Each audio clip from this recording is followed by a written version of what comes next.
Welcome to Global Risk Community Chat. Today our guest is Candida Paiva. I'm very happy to have you here today in our podcast. Welcome. Thank you, EC. Really appreciate it. Likewise. So before we get into our topic for today, can you briefly introduce yourself to our audience? Of course, yes. So I'm Candida. I have about 20 years of experience, a little bit more than that, in financial services. Worked across a number of different areas, but for the last 12 years or so, I've been specializing in operational risk. I'm very passionate about operational risk. Some people laugh at how much I bring into the conversation, but I think it's an extremely important area. I currently work in an insurance firm. And actually, what I need to say is any of the views I express on here is of mine alone. And before the firm I'm with now, I used to work for a consultant. I worked in various different capacities, providing risk assurance to my clients. And previously, I was in industry again, doing work as a first line of defense, actually, in a technology department, helping provide oversight for technology risks. So that's in a nutshell my background. Thank you for sharing. It's very extensive, in a lot of different, functions, I guess, but also in the field generally. So super nice, super diverse. So what topic would you like to share with us today? Well, you see, you and I were talking when we met, and we started to uncover the risks in relation to staff in an organization, right? How do we care for our staff? Not just caring from, when they're with us, like when we go out to recruit. What are the things that there are some risks in relation to how you put a CV across? How you put a job specification across. In terms of the recruitment process, it carries certain risks. In terms of the onboarding. And then when they are in the organization, we need to develop them. We need to upskill them. We need to get the best from them. We need to give them the best. We need to keep them engaged. And in all of those processes, there are some risks for the organization and the individuals that come in as well. That needs to be well managed. And then in the event that they choose to leave, there are some risks in relation to that part of it as well. So if I was to call it the employee life cycle, and we were talking about that the other day, and I thought that's a good starting point. Yeah, sounds great. And as you said, it's like I guess a quite big topic, employee life cycle, not often talked about as well. But which part exactly of employee life cycle are we exploring today?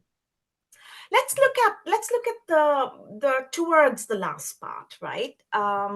So when we talk about people leaving, and they will leave, at some point or the other for various reasons, we can put mitigants in place to prevent and to keep our employees with us. But they will eventually choose to go because they're moving countries, from family circumstance, different things that makes them leave an organization. And what we then need to do is look at when a person leaves the organization, how can we continue to make it business as usual? How can we, bounce back quite quickly?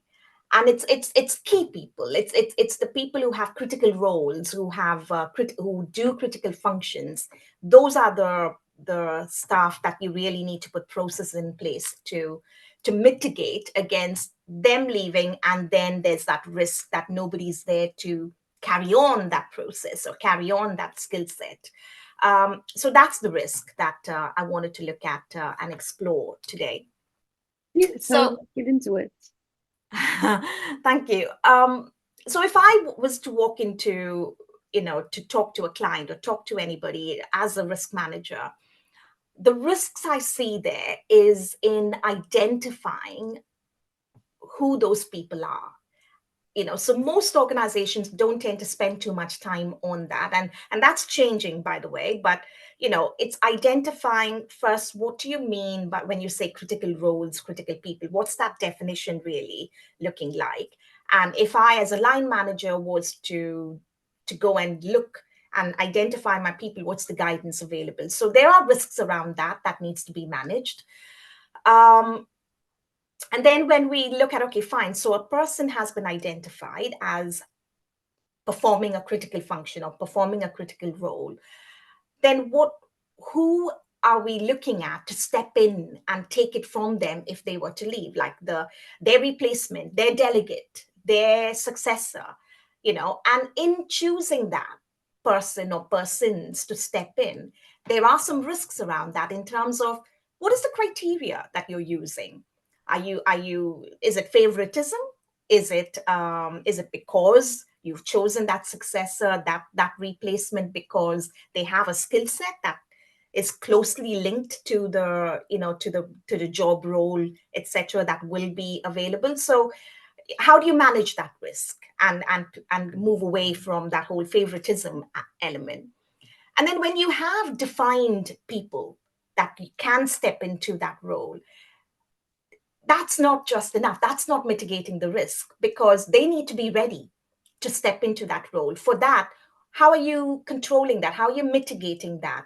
Are you putting training in place? Are you getting them onto meetings to shadow you so that it's not a shock to the system for them, etc.? So the risk around readiness of the people you've identified is also something that needs to be looked at. Another risk is around this whole concept of, okay, fine, I've identified you as somebody who can carry on in my absence. What's that communication like? There are some legalities in there. You need to have some roles internally facing, some you can advertise outside. How do you manage that whole communication?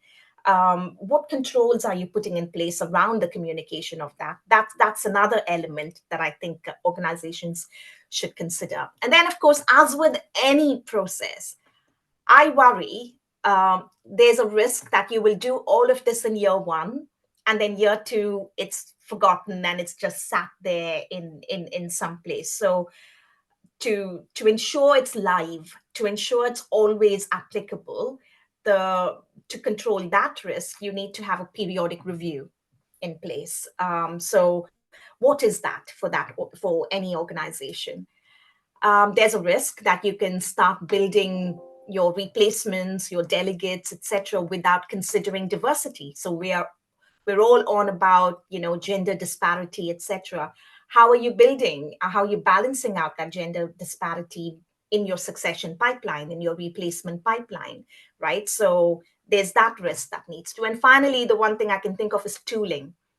If you've identified your people, you've got your replacements in place, and you've got that in an Excel spreadsheet that's stuck away in some folder, and then and that gets lost, that's not good. So what sort of tooling, what HR system are you using, which is closely linked to data? Unless you feed that information, the tooling will not help you get the reporting, etc., that's required. So in a nutshell, those are the risks and controls that people need to consider when we're looking at this element of the employee life cycle. Thank you so much for sharing it all. Unfortunately, we have come to the end of our time for today. So with that being said, thank you so much for helping us understand how to mitigate risk relation to the employee life cycle in organizations, and all the details you have explained. Very welcome. Pleasure being on here. Thanks, Cece.